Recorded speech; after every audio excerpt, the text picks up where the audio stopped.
welcome to the Scouters. A little later on, Mrs. Thompson will be telling us about her holiday in Sardinia, but first some music. 1982, the year Statement Hair and the Look at Me generation took over Top of the Pops, while the show itself went into overdrive. Suddenly you see this band's got the whole studio. If you watch it, it's just a live tape, one shot, and I don't think that had been done before. The kids from Fame embraced the show.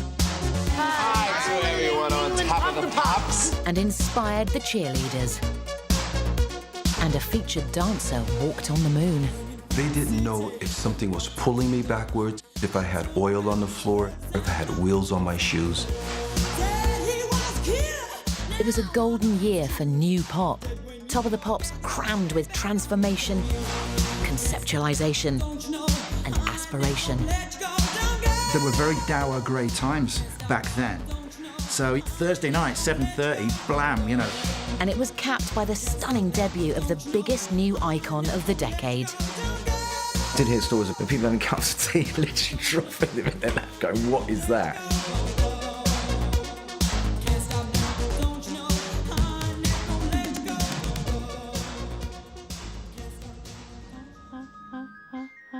The brave new world of '82 saw the launch of the first CD player and the first voice-activated remote control.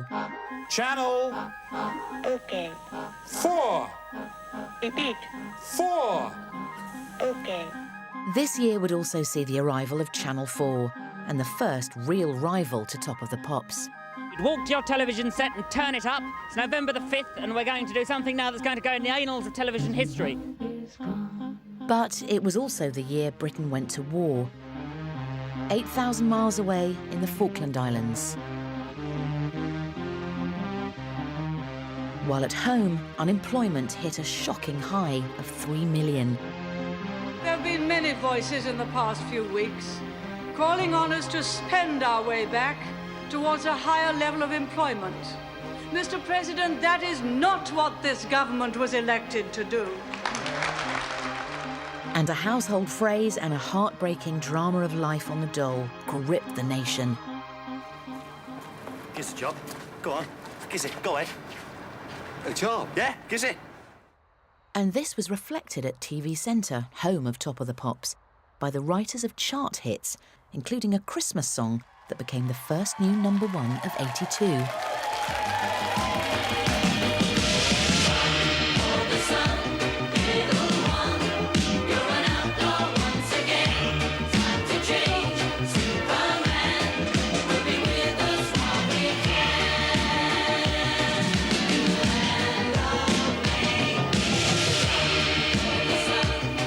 Land of Make-Believe is a fairy story. It was written by a guy called Pete Sinfield. He used to be in a band called King Crimson.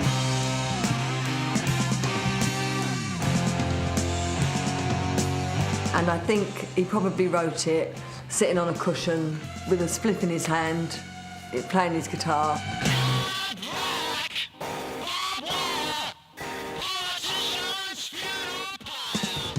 Because I'd learned how to write weird songs. Now I had to write weird songs that were going to be bought by 12-year-olds. I was trying to write a Christmas song, but I wanted to suggest that spooky, scary side of Christmas.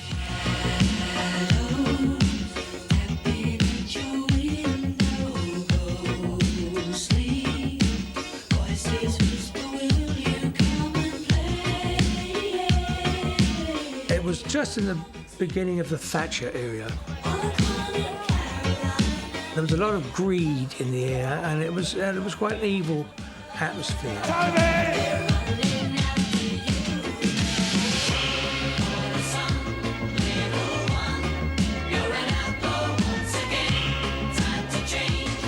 It's a magical song. It came at a magical time of year when every little boy and girl, you know, is looking forward to Christmas. But you look at any good fairy story and there's always a dark side, there's always a wicked witch. There are a few lines that we're talking about Thatcher. I refer to it as there being something nasty in your garden, waiting till it can have your heart.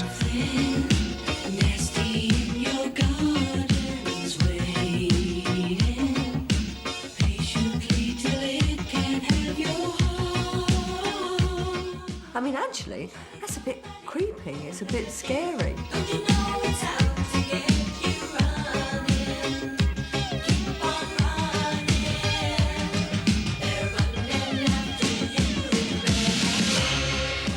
On Top of the Pops, there was a sort of false bonhomie, which went with the spookiness. Though everything else is jolly merry, and you've got your tangerine and your Christmas stocking, there's something that gets you between the shoulders. I didn't see that. Perhaps because I look at everything through rose-coloured glasses, and I just saw it as a fairy story. Hidden message or not, one thing Bucks Fizz enjoyed in this year was a step up in the staging of Top of the Pops. Da, da, da. In the music business, the show was the golden ticket. And ambitious producer Michael Hurl dialed into the competition amongst record pluggers to push standards of presentation. I would go into Michael and suggest, look, I've got an idea. And I would do it very respectfully because obviously he was the producer, he's the director. Spandau. Yeah. Available, right? And that is a rehearsal tonight, correct? Yeah, that's fine. Right, rehearsal tonight in the studio. Whether it be Madness, where I would going in and suggesting the car, or let's build a house in the middle of the studio, and what do you think? Our house in the middle of our street. Our house in the middle of our house was our castle and our keep. Our house in the middle of our street. Our house. These were ideas that I think were very useful coming from us because, from Michael's point of view, they helped, and he was able to say, I like that, let's do it. Driving my car with Madness was really interesting. It was one where we brought in the Mori Minor, the Maddie car, the Maddie Mobile. I've been driving in my car. It's not quite a Jaguar. And there was huge amounts of issues because you can't bring a vehicle into a BBC studio that has fuel, and you have to empty all the fuel and all that kind of stuff. It was made in 59. There was a skeleton behind it, which the boys were using as kind of a xylophone or a percussive instrument. It says Morris on the door, the GPO owned it before. I drive in it for my job, the governor calls me a snob. I think it was very important creatively to kind of bring things and to gently nudge the BBC into allowing us to do things that looked visually much more exciting. Quite early on in 1982, Michael Hurl tried to create a circus atmosphere in the studio. And there were people on trapezes. There was this one girl hanging from her mouth from the trapeze. There was a merry-go-round. I mean, it was just extraordinary to have all this on Top of the Pops. And in May, the King of the Pop video joined in at a Top of the Pops that was becoming less about pretending to play and more about entertainment. Not so much mime as pantomime. I split the band up and I went solo, so the Goody Two Shoes was a very important critical record for me. I had a call from Michael Hurl saying, can we do something a bit different? I'd like to try and open up a little bit. I suggested, well, why don't we try and do a live video with the sets? I did some watercolours and I had a meeting with him. He just looked at it and he just said, yeah. With the heartbreak open, so much you can't hide. Put on a little makeup, make sure they get you good side. The first set was ancient Greece and girls in their kind of flowing robes.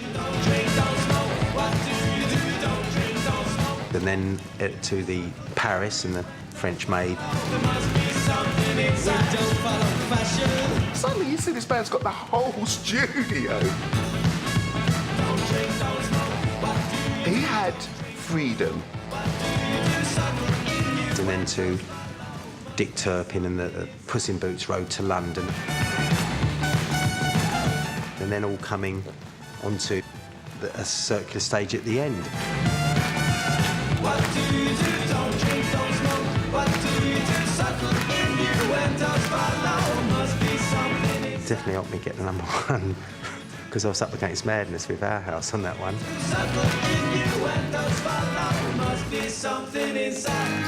If you watch it, it's just a live take, one shot, and I don't think that had been done before.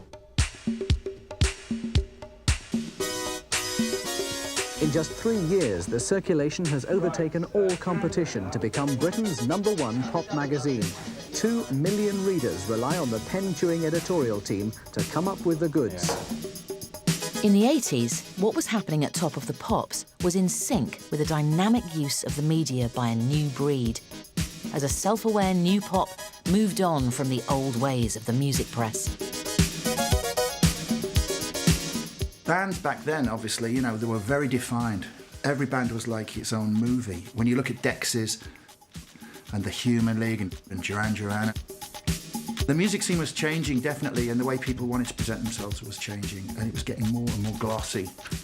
The print technology was changing, so it went from the black inkies towards record mirror, towards smash hits, which was colour photography. And I mean, that affected how bands presented ourselves. There was a whole world of colour to play with. It was like that moment in The Wizard of Oz when it kind of, you know, 1 minute it's black and white and then boom, it's colour.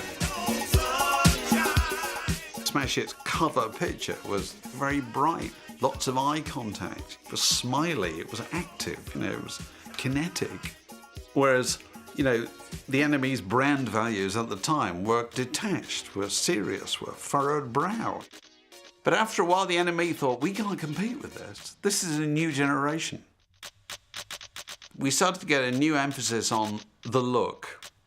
And so people tended to turn up with a new single or a new band with a new look.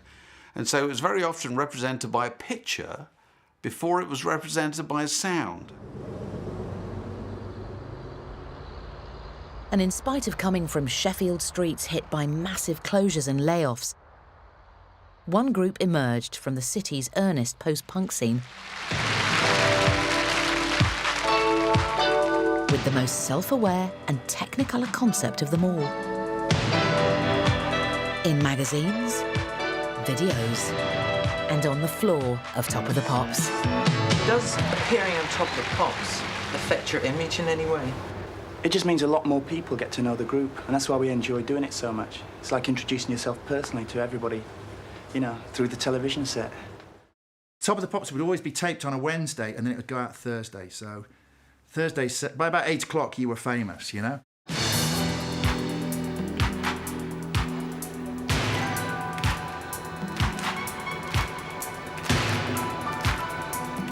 Everybody had their own little visual shtick, so ours was definitely, even though we were walking down West Street signing on the dole, and like the Full Monty, we had aspirations of playing Las Vegas.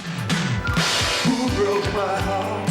You did, you did. For us, it was about building a whole separate universe, an imaginary world to live in, because the real world was tough. Yeah, it really was.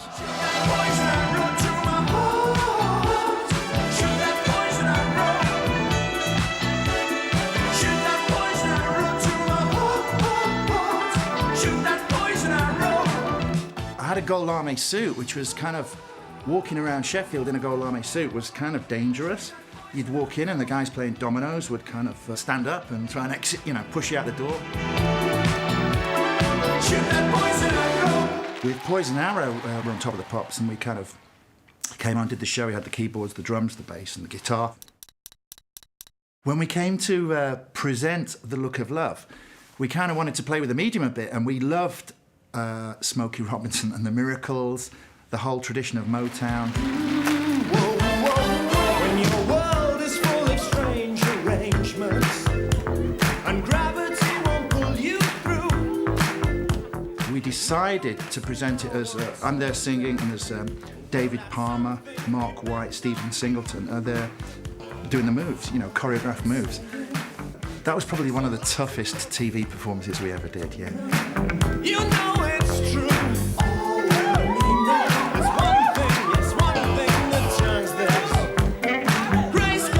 Top of the Pops, it was like going into the ring, you know. You put your gloves on and you're in there with your chorus and your verse, battling it out.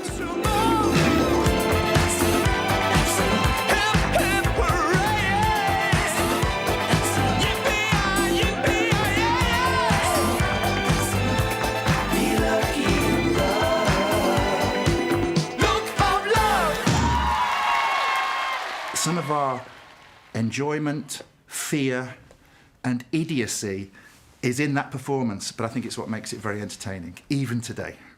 But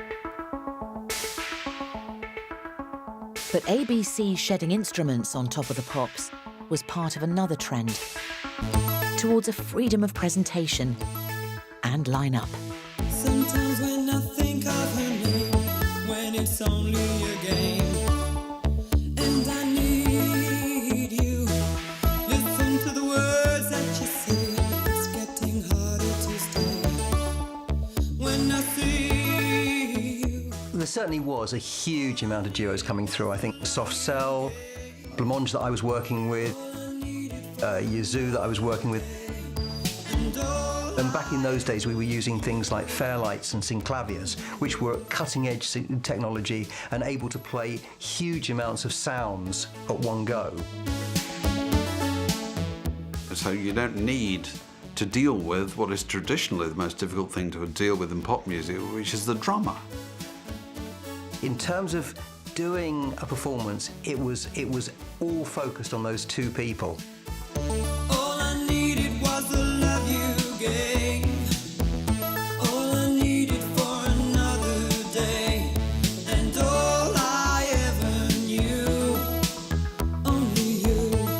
Because it wasn't getting kind of watered down by other members of a band. It was just focusing on two people for the whole 2.5 minutes. That's kind of quite powerful.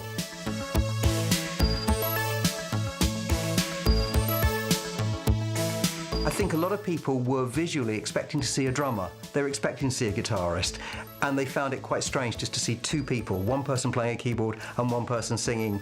And I think what the duo did is kind of ask us to kind of reevaluate what it is we're hearing with what we're seeing, and actually think, no, this is fine, this is cool, this is really good.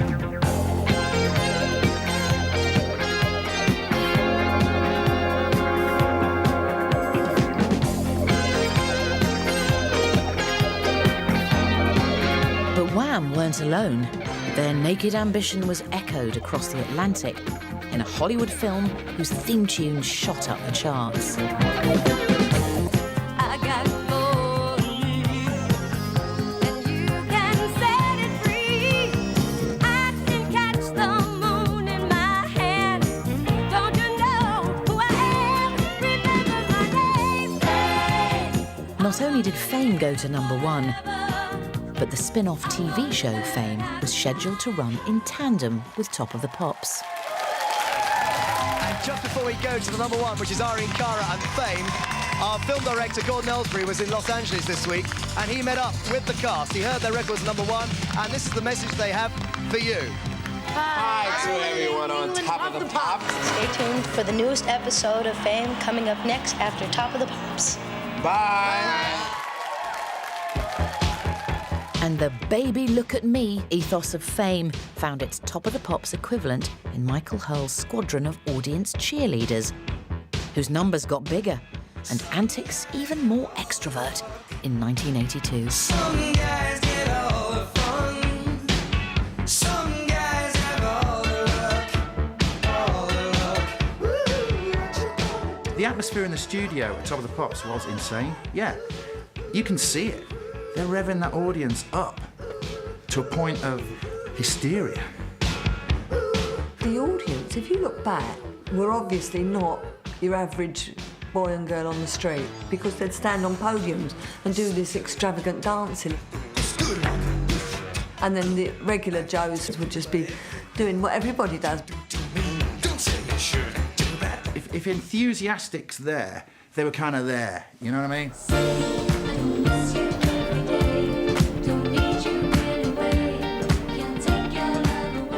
If you were a jazz funk band without a singer, times were tough. There was always somebody in front of me on a podium pretty much all the time. There was a time when I think we were all thinking, gosh, they'd get rid of those bloody dancers. As the musicians found themselves outnumbered and upstaged, Michael Hurl also brought in strategically placed models and page 3 girls.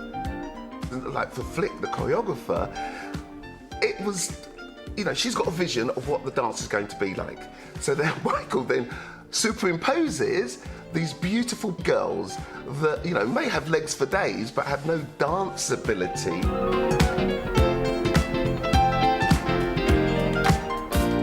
Women had tried to get so far, and then with one shot, they were put down to a pair of tits and fuzzy hair. The Stranglers had two great hit singles this year. One was called Strange Little Girl, the other, live, Golden Brown. If things were tough for a jazz funk group, God help you if you were an ageing punk band with a world-weary waltz. The party atmosphere on Top of the Pops was great for a lot of bands that were on there. But some bands really didn't enjoy the balloons and the streamers and, you know, the shouting and everything else. Golden brown, texture like sun, lays me down with my mind she runs. Like Stranglers, for example, hated that kind of, you know, good time party atmosphere because their music was serious. Golden brown. And at the Christmas show when they performed Golden Brown, which was supposedly, who knows, about drug taking, part of my job at that point was to go around with a pin and try and burst as many balloons as I could and keep the streamers away from them and stop the frivolity that was going on hitting the stage.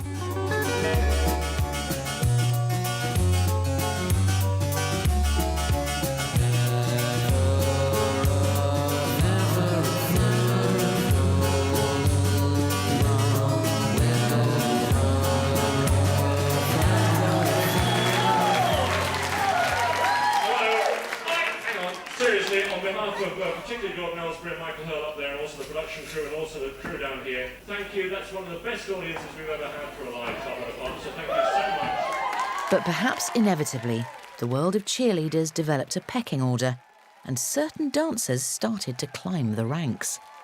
Craig Fairbrass was on a few times and got letters, and people would count them, and that would be taken note of. I mean, Craig was a stunning guy. 6'2", very slim, snake hips.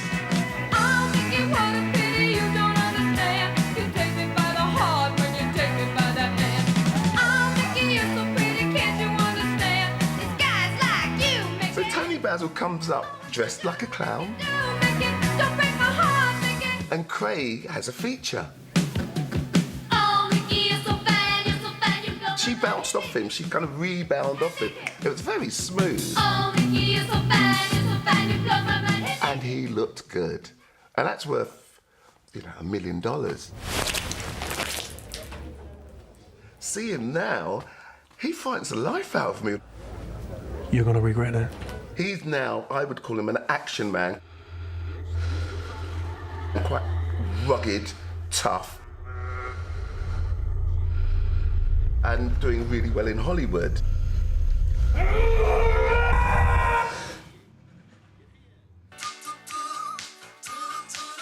He's totally 360 degrees, but hey, he's a professional.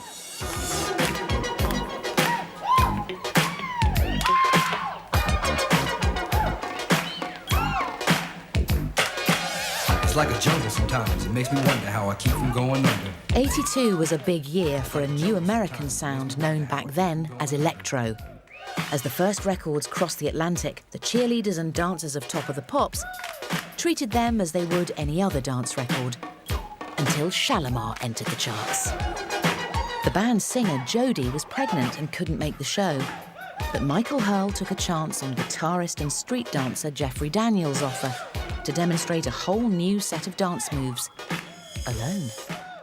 I got into my hotel room and I just listened to the song and I just worked out a routine that I wanted to do. So I began it as preparing myself to go out. So I'm in the mirror, I'm fixing myself up, I'm doing my hair. So I'm kind of like reenacting the theme of the song. When you love someone, it's natural, not demanding. I go back, I do the wall climber. Then I go back and I put my coat on. I had someone holding my jacket for me. And then I slip into my jacket. Okay, I'm ready, let's go.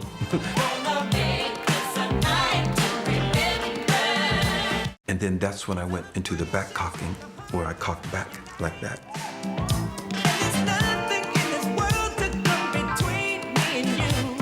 And then bring myself back up again to think of what the power of love can do. I knew that there's a music breakdown in the middle of the song with the bass, boom, boom, boom, boom, boom, boom, boom, boom. So there's a music breakdown. So I saved that part of the song to do the backslide. And so I set it up, and when I knew it was coming,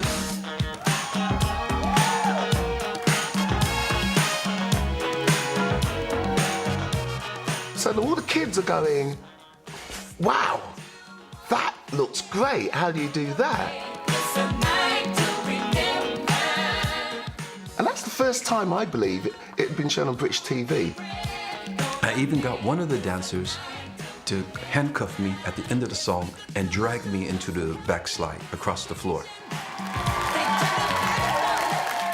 The impact that it had on the public was that they didn't know if something was pulling me backwards, if I had oil on the floor, if I had wheels on my shoes.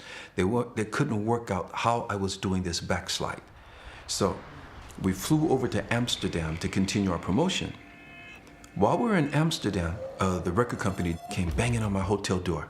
He said, Jeffrey, man, everyone's looking for you. I said, what's happening? What did I do? He said, no, we have to go back to the UK. That performance you did on Top of the Pops yesterday has everybody buzzing. A couple of weeks ago, Jeffrey Daniels from Shalamar danced his way onto the program, and we've had hundreds of letters from people asking for him back. Well, he is back, moving to his music, A Night to Remember. Then he was brought back, which was a really unusual phenomena, through public demand. Public demanded to see this man dance. And so the song was used as a backdrop to him. Normally dancing is used as a package for the product. He became the product. Let's make a toast to those who helped make this occasion. They took a back on love, but that's what drove you straight to me. Now to you, I make a lasting dedication. I'll show you all that. Because of my performance on Top of the Pops, somebody else was watching me.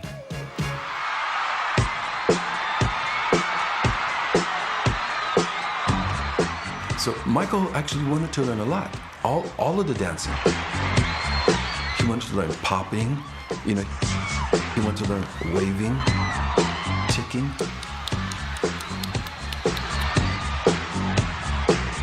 And of course, after we taught Michael Jackson the backslide, so he names it the moonwalk. And once again, he waited for the breakdown.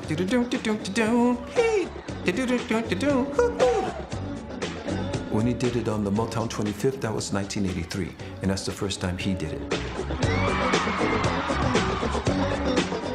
And I was in the audience, and I was watching.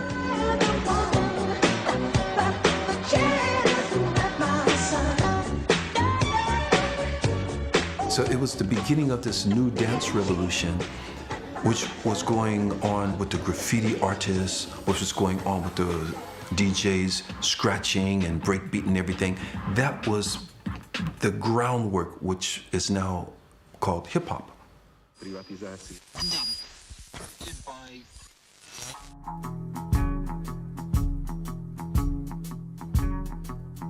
In '82, if you were after something different from pop, there was one person you could trust above all others for a taste of the alternative. And that's the end of tonight's programme, in which you heard the Desperate Bicycles, the Slits, the Mekons, Alternative TV, the UK Subs and Sham 69. More of the same unpleasant and disorientating racket on tomorrow night's programme. Until then, from me, John Peel, good night and good riddance.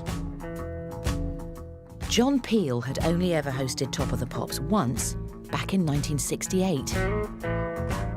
Apparently, he used to tell me that it was such a mess. He had one of those admonishments that along the lines of, you'll never work in TV again.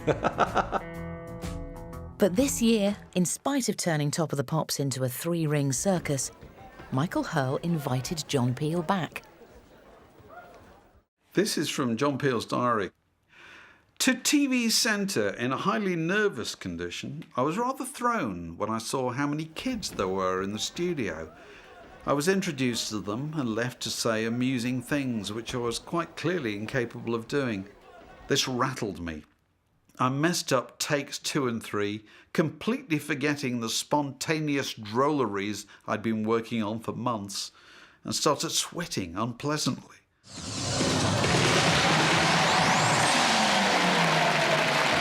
partners, and welcome to Top of the Pops. This is my first Top of the Pops in 14 years, but it's consistency that counts, so you can watch for me again in 1996. And in case you're thinking to yourselves, who is that twerp? I'm the bloke who comes on the radio late at night, plays you records by lots of sulky Belgians. These people are not Belgian. Theatre of hate. I mean, he genuinely was really chuffed to be asked to be on it, because I don't think he thought he'd ever do it again. Back to number 24, Renee and Renato coming up. See if you can guess which one's which. John Peel was a natural, because as you heard John Peel or saw John Peel, that was John Peel all the time. Love makes the world go round, an interesting philosophy, and those were the Jets. Three brothers, I'm advised, and I see no reason to disbelieve that. Now soft sell. Last time I saw him, a rather squalid gig in Leeds. Now on Top of the Pops. When Peel was on, he didn't really smile. He didn't dance, he just stood there. He did it. We're going to play you out tonight with Shakatak. The fella in the dreadful shirt is my mate Bill Sharp. Good night. It was great because it just gave it a different feel. In case you're a latecomer and you were thinking that was Motorhead, you're wrong. It was Dollar. Give Me Back My Heart. A rather surgical title for a family programme, in my view. This is Leo Say. There were occasions on Top of the Pops where you were asked by Michael, the producer, to do an interview. And the interviews were... you know, quite quick and really not meaningful in the slightest. Well, that's the Durans, and she's still here. I think it's mid-jumper she's after. Debbie, do you have any particular favourites of your own in the top 30?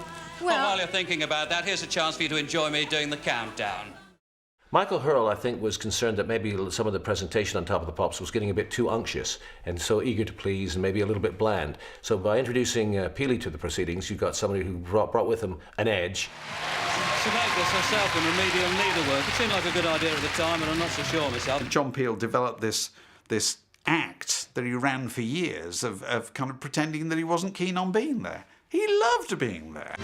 This is the first time I've managed to get my mother into the studio. We're going to go back to number 16, Soft Cell. I know that he would have been aware that maybe some of his credibility might have been diminished because he was so happy doing it.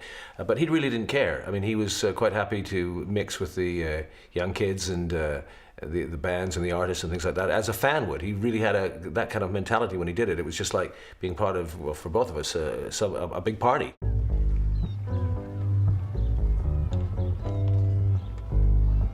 If Peel became the court jester who refreshed the show, not everyone from his world of indie was buying into the Top of the Pops party.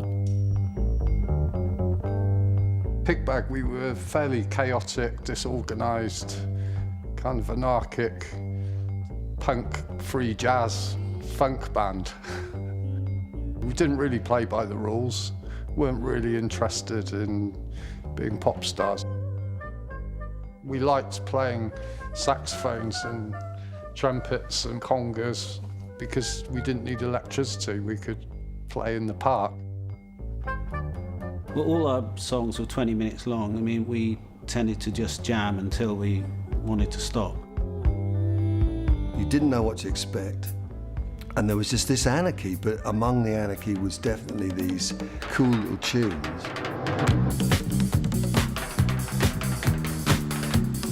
I mean, the early Pigbag sets were basically, we would play Papa's Got a Brand New Pigbag for most of the set. 20 minutes, 30 minutes.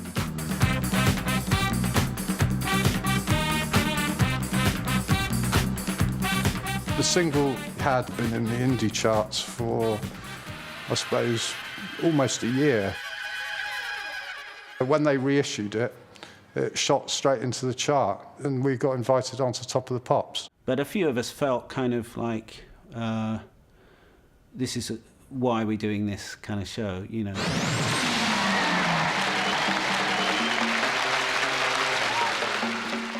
It didn't seem the right programme for us.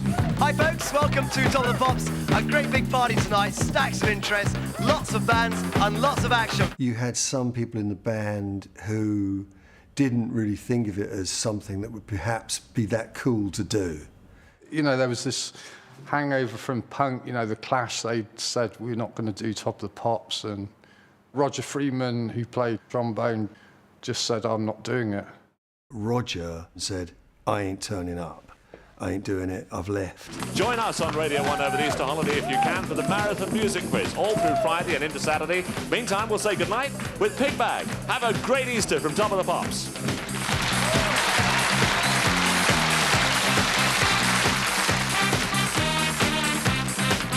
Doing Top of the Pops for the first time, it was a bit of an anticlimax, really. You know, our song was instrumental. We didn't have a singer. We didn't have that natural focus. So I think they overcompensated with us, with the dancers and the cheerleaders. They almost look like they're part of the band, but they're not part of the band. They're like just hired Top of the Pops cheerleaders.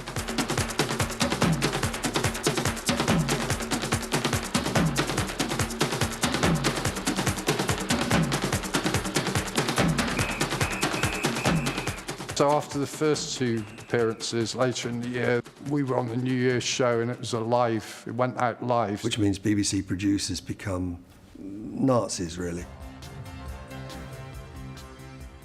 It's live television, it's got to work smoothly.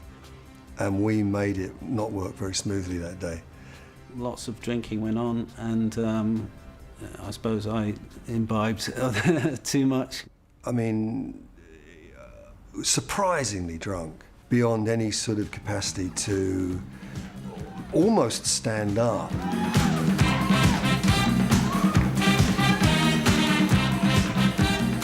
He goes on stage with a false beard, a raincoat, stuff we hadn't actually even seen ourselves. He was spinning his trumpet around, he wasn't miming properly. To me, the track's all about being anarchic, and it's a dance track, and I was trying to put that across. And the cameras basically moved away from us. And we just carried on. I mean, you can see us laughing and looking around and thinking, what's going on?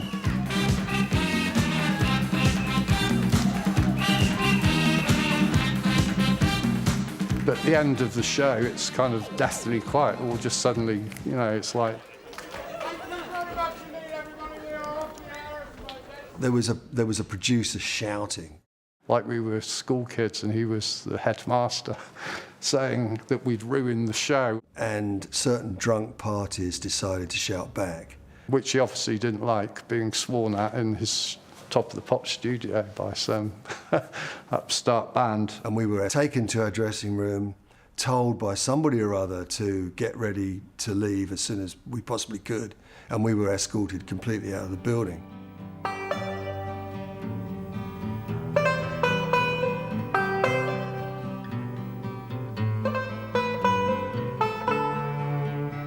In the early 80s, in spite of IRA violence reaching a peak and the Irish as a whole having the finger pointed at them, curiously, traditional Irish music had its moment.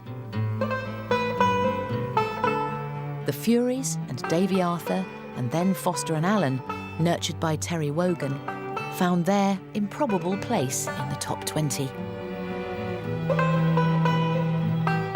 The British audience just took to it, and it went right up to number 18 in the charts, got us on Top of the Pops. So we went from Dublin to London, stayed in a guest house in Kilburn.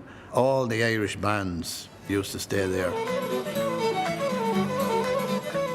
So, you know, there could be 6 beds in a room, but, you know, you could have your breakfast at 1 o'clock in the day. There was no such thing as, you know, breakfast is over at 9 or 10. So it was serious fun.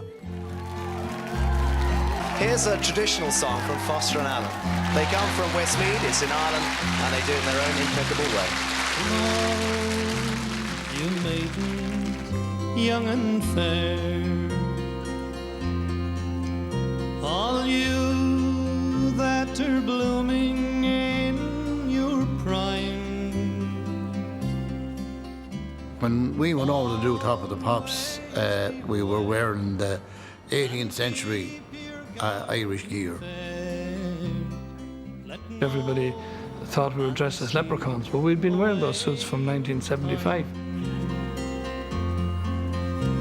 For time it is The media that tore into us because, you know, for daring to dress up as leprechauns for Top of the Pops. The suits were probably more help than the actual song. Time with all its labor. People mightn't remember our names, but they all remembered the suits.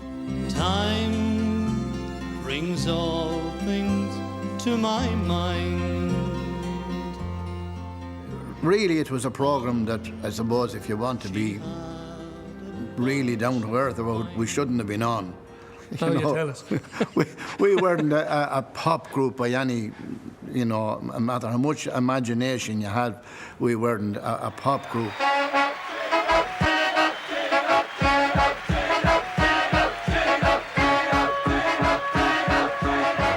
But the irony for the real Irishman with the perceived phony image was that in the same studio, there was a band from Birmingham without a big hit for 2 years who re-emerged with a surprising new image. Ladies and gentlemen, I give you the Celtic Soul Brothers and the Strong Devoted.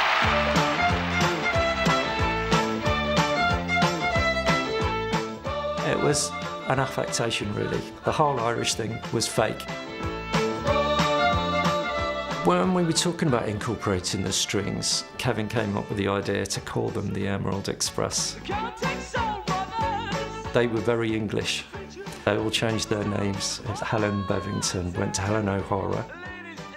Steve Shaw, which is a pretty Irish name anyway, got renamed to Steve Brennan. And there's a guy called Roger, who became Roger McDuff. And collectively, they became the Emerald Express. When Helen joined the band, and she came out of the Birmingham Conservatoire as the lead violinist with an orchestra. Kevin asked us to play as hard as you can. You had to really lay your bow into the fiddle. Use all the open strings that you can, don't use any vibrato. Play with the same phrasing as the brass, and that created a unique sound. You see, I know this to be true. And now would I lie to you? And I'm not waiting for approval from you. While first single Celtic Soul Brothers didn't make the top 30, the next single took off and came with a memorable tweak to Dexy's reinvention. We were talking about what could we wear to go with the new sound. Going into Birmingham Central Library, you know, doing a bit of research, looking at what Romany gypsies would have traditionally worn. Kevin went down the King's Road and he brought loads of massive, oversized dungarees back to the rehearsal. And the look on some of the band's faces were priceless. Come on, Eileen. Oh, I swear, at this moment, you mean everything. In that dress, my thoughts on the best. It was this seriousness and commitment, and to the point where Kevin would want us to wear our stage clothes around, often in the street.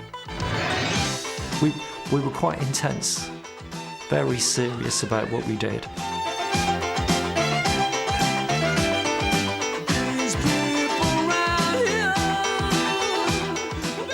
You know, even when we went to Top of the Pops, there was a lot of the do's and don'ts in Dexys, if you like.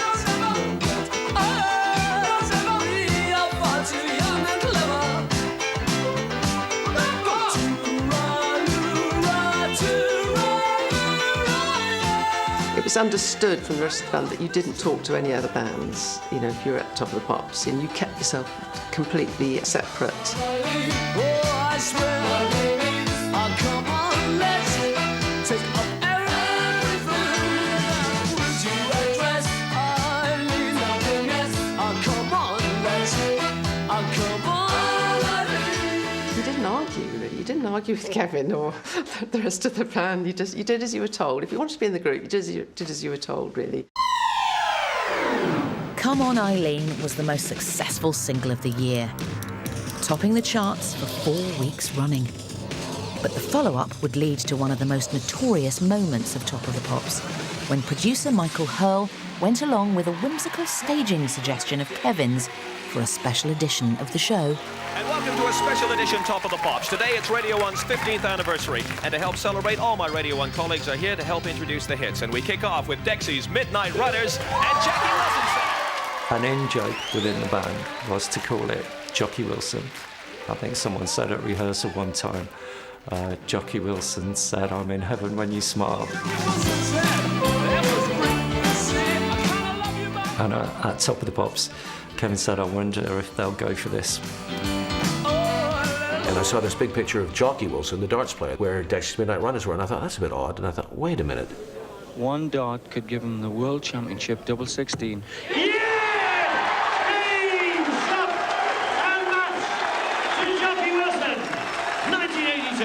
It's not Jockey Wilson, it's Jackie Wilson. Later that week, a couple of the newspapers started saying, "How could the BBC make this ridiculous mistake?" When the BBC saw the negative press they got, we heard via the record company that they weren't happy that they'd been made to look foolish, and that might reflect on any more chances to play on Top of the Pops for us, you know.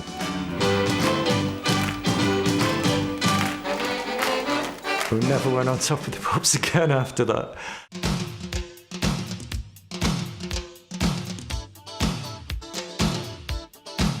But the biggest new star of '82 was yet to arrive. Only a year ago, he'd been a cheerleader in the Top of the Pops studio audience, and now he had a band.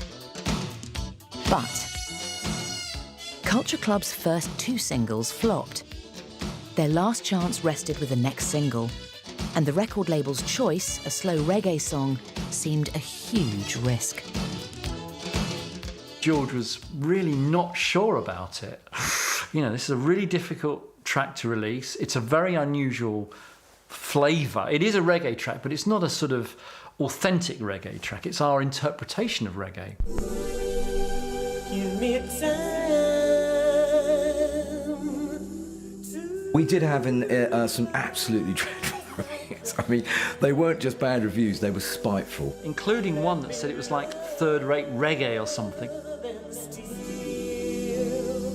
But within days of it being released, it was clear something had changed. I remember just turning on the radio in my car one day and going, "If they're playing Do You Really Want to Hurt Me?" And it was Radio 2. Very sort of like that. And then, well, good morning, I hope you're having your coffee. And we've got a record here to make you feel better. It was that kind of thing. Nobody had seen George in the flesh, and yet I felt in my heart, as did Virgin and everyone else, if the world could see George, and the only way to see George in 1982 was Top of the Pops, it would make all the difference, and it worked.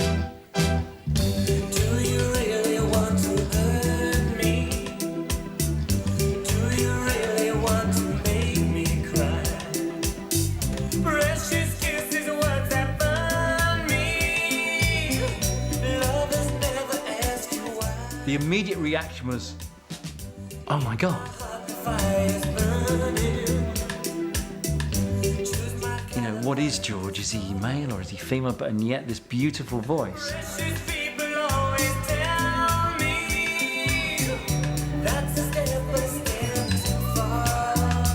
I did hear stories of people, I know it sounds ridiculous now, of people having cups of tea and literally dropping them in their lap going, "What is that?"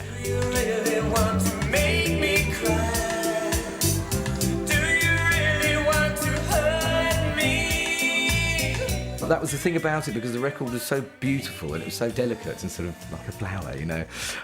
And George, the way, you know, he was so light on his feet.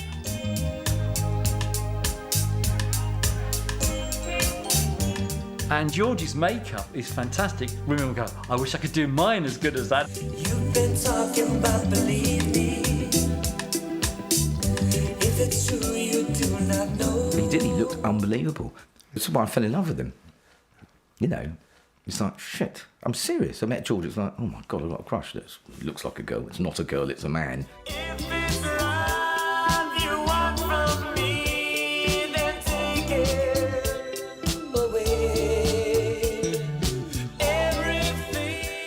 Also, there were few multicultural groups at that time. George had the kind of big coat in the sort of Hasidic Jew vibe with the hat.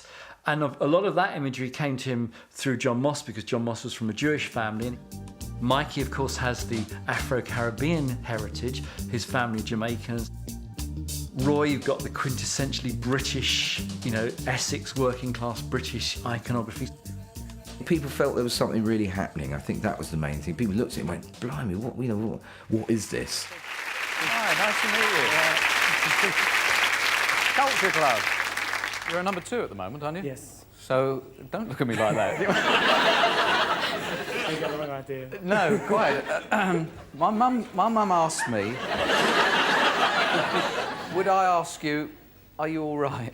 She bought a record. She must have bought a record. Yes, well, she's an enormous fan. A lot of households have bought a record. Yeah, That's why it's at number 2. Enormous fan of yours. Hope you make it a number 1. Thank you, Culture Club. And George.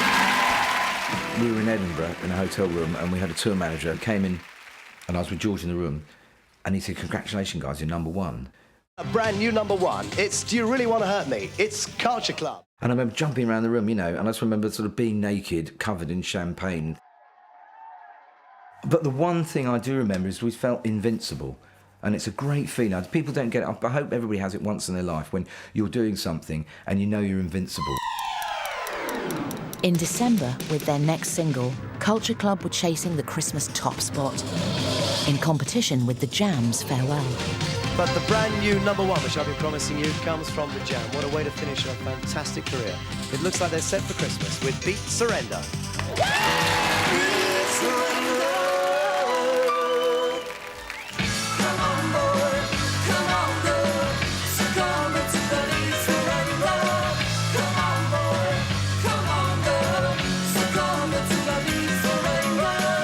Until... Save your love, my darling, save your love. Hey, appropriately enough, it's Father Christmas. Wait a minute. No, it's not. It's Renato. Congratulations on your success. Thank you very much. And how are you going to spend your Christmas? Me and Renee, for a change, we're going to have a night off. But the Italian and the blonde were one-hit wonders. Just a diversion.